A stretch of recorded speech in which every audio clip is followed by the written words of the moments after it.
Peshawar election tribunal میں P T I رہنما فیصل جاوید کی کاغذات نامزدگی منظوری کے خلاف اپیل پر سماعت ہوئی۔ الیکشن ٹریبیونل نے فیصل جاوید کو سینٹ الیکشن کے لیے اہل قرار دے دیا ہے۔ ٹریبیونل نے فیصل جاوید کے خلاف دائر اعتراض مسترد کر کے الیکشن کمیشن کا فیصلہ برقرار رکھا ہے۔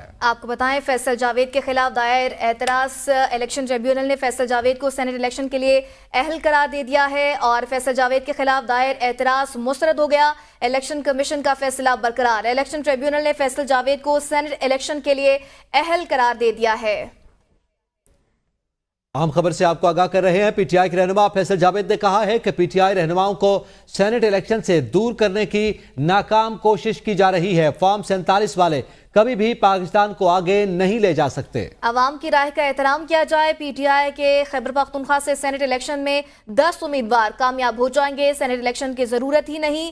جس پارٹی نے جنرل الیکشن میں جتنی سیٹیں جیتی اس کے مطابق سینٹ میں ان کو نمائندگی دینی چاہیے۔ عمران خان صاحب کی جو رہائی ہے وہ اولین ترجیح ہے اس وقت، کیونکہ پوری قوم نے مینڈیٹ دیا ہے عمران خان کو۔ اگر عوام کا مینڈیٹ بحال کیا جائے تو پاکستان کو ترقی کرنے سے کوئی نہیں روک سکتا۔ یہ کوئی بھی پارٹی ہوتی، یہی بات ہم کر رہے ہو۔ اگر فارم 47 والے حکومت کریں گے تو ان کو تو پتہ ہے کہ اگلی بار بھی فارم 47 لے کر آ جائیں گے۔ وہ انہیں تو عوام میں جانا ہی نہیں ہے، تو عوام کی فلاح و بہبود کے لیے، ان کی ترقی کے لیے وہ کیسے اقدامات کریں گے؟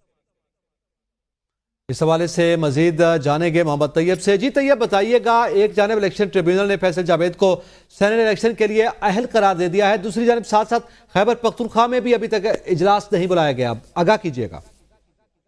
جی بالکل، پشاور ہائی کورٹ نے فیصل جاوید کی جو کاغذات تھے وہ درست قرار دیے ہیں اور اس کے خلاف جو اعتراضات تھے اس کو مسترد کر دیا ہے۔